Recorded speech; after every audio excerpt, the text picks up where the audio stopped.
So welcome to week 2 of the AutoCAD lessons. And in week 1, what we did is we went over the interface and basic commands and tools of the program. We also went through commands and how they're organized in buttons and ribbons, but also can be accessed through keyboard shortcuts and input. And setting up a new drawing, we need to make sure that our units are set to architectural. And we'll talk about this in a second, why it's important. The tools so far introduced, among others, if you started to play around with the program, include line, polyline, rectangle, and circle, as well as move, copy, and erase. So AutoCAD also displays 3 main cursor modes: the standard mode, the point selection mode, and the object selection, depending upon the command you're executing. And when the cursor is shown, AutoCAD, or the standard cursor is shown, AutoCAD is waiting for instructions. So basically it's talking to you. When the point selection prompts you to specify, point selection is prompted, you're to specify a point in the model space, and the object selection in turn prompts you to select an object. So the one thing to note, as we talked about before in terms of units, is that when I open up a new drawing and I use the standard AutoCAD template, and we'll talk about templates, the units are not in feet and inches. Okay, AutoCAD used to have an indicator down in this corner that used to show the coordinates, okay, where your mouse is actually located, and it would kind of be that indicator to show you if your units were in feet and inches or in decimal units. Decimal units is the default. As I said, it's not there anymore by default, but there's a button that's to the bottom of the program. That's the customization button. That's all the way to the right. And if I click on that and expand that, you can see that there's an option for showing the coordinates. So if I click on that, you'll see it'll pop up next to the model tab. And you'll see that my units are in decimal units. So at 117.03, blah, blah, blah, blah, blah. Okay? And you can see that these coordinates move as my mouse moves. Okay, so this was back in the day, my indicator that my units are in decimal and not in architectural. So if I start to draw using these decimal units, okay, and I kind of forget and I don't realize that, and I think they're in feet and inches. So for example, if I draw a polyline and I start in 1 point and I say 1 foot 0 inches, it's going to give me a red box. And that's because it's not recognizing the units. Okay, it's only recognizing decimal units. And so that's why we have to make sure that before we begin, that we change our units to architectural. So before I do anything, I'm going to again type units and go to architectural and hit OK. Okay, so we are going to be creating our own templates, and in doing so, we're going to be skipping this step. Okay, because it's a little bit tedious, and you'll find that there are a lot more tedious things that that occur when you have to start to create a drawing, in and of itself. And so what creating a template does is it helps us to get over those tedious steps and be able to start, running. So when you see that when I change the units, okay, down below you can see that my coordinates are now changed to feet and inches. So what I want to cover is essentially drawing rectangles with polylines and lines. So in addition to using the rectangle tool, we can draw rectangles using polyline command or the line command. And when we type in the command and start to draw using the command continually, one sub-option appears after we start drawing. So to start with, if I create a polyline or a line, okay, it doesn't matter. You'll start to know the difference between the two as we go through. And I'm going to hit the F function 8 key, so the F8 key. And what that's going to do is that's my shortcut for turning on my ortho mode, okay, in order to make sure that my lines are straight. So I'm going to click to specify my start point. Let's type in, let's say 2 feet. Okay, so we have one segment. We have another segment that we can type in anything that you want. Okay, I can type in 16 for 16 inches.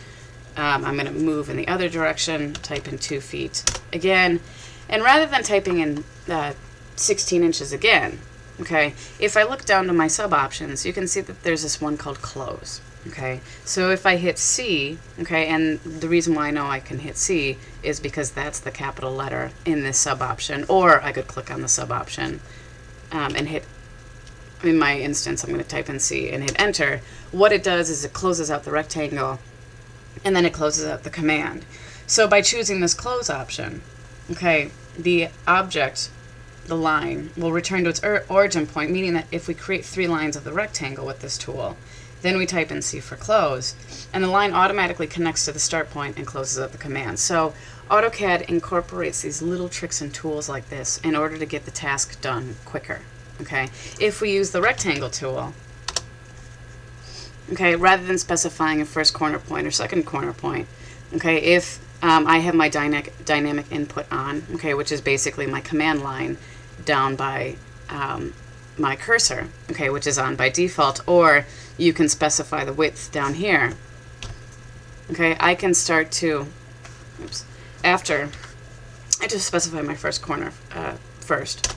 So if I redo that command, click on the first corner, I can click on these dimensions, okay, or hit that down arrow key and do the same thing, okay, with my dynamic input, and I can specify the length, let's say 2 feet, hit enter, specify the width, hit 16 inches, and then it's going to attach a rectangle that is 2 feet by 16 inches to my cursor, and then I can move in order to rotate where it needs to go, okay, the orientation of it around my base point here in the center, and then I'll click, and then it'll set that rectangle and it'll exit out of the command.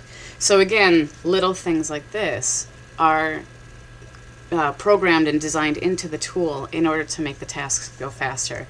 And you know, again, I can't stress enough how much AutoCAD has these little tricks and tools, okay? But it really is about you getting comfortable with the program and having your own drafting style. So your style, again, is not going to be different from the person next to you.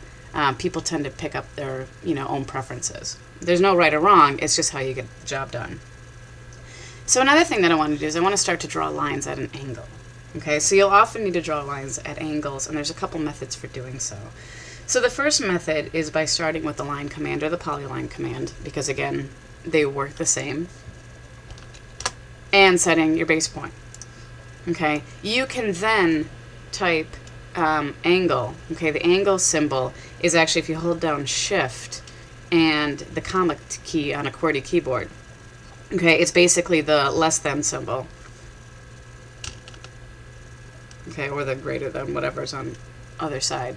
And then when I hold down Shift and the angle, okay, and you can see it in this command line here, it's constraining my cursor, okay, my point to an angle.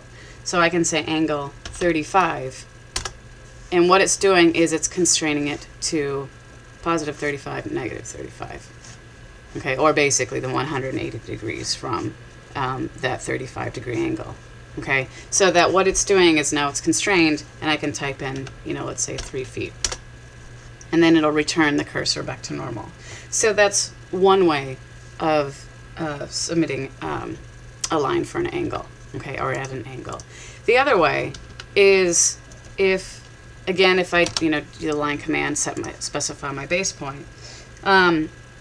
This method basically starts the line command and then specify your base point, and then you type in a formula in order to get a specific distance at a specific angle. So what you're doing is you're kind of grouping it all in at once. Okay, you're kind of covering all of your bases at once. So rather than specifying your angle and then specifying your distance, okay, you use a certain formula, you can do it at this one time. Okay, so what you have to do is if you hold down Shift and the 2 command, okay, or the 2 key, and you get the at symbol, what that's saying is that at that base point, okay, you're going to type in the distance, okay, and you'll see that as you go, AutoCAD is asking you to input. Okay, that's why the the distance is highlighted in blue. So if I say at 2 feet, okay, and then tab, okay, not enter, because enter will get you out of that command, it will lock, as you can see, that 2 feet, and then it's automatically shifting you to the angle. So I can say at angle 35 and hit enter. Okay, and then hit escape to get out of that. So what it did is it at that point created a line of 2 feet distance, or 2 foot distance at 35 degrees. So again, this is a way of using angles. If you have a much more complicated project, it's not, uncommon for somebody to change the UCS. Okay, you can actually change the coordinates from being straight up and straight down, okay, or straight up and straight across at a 90 degree, and you could actually change your orientation to an angle so that you're drawing straight, technically, okay, but your whole drawing is at an angle. That's a different thing. We're not going to get into that because it's a lot more advanced than a beginning course, but you can start to work with tricks and tools like that. Again, another thing that I can't stress enough is that, it's not if AutoCAD can do it, it's how it can do it. So if you start to think about, okay, it would be much easier if I could do this, okay, in a certain way, AutoCAD can do it.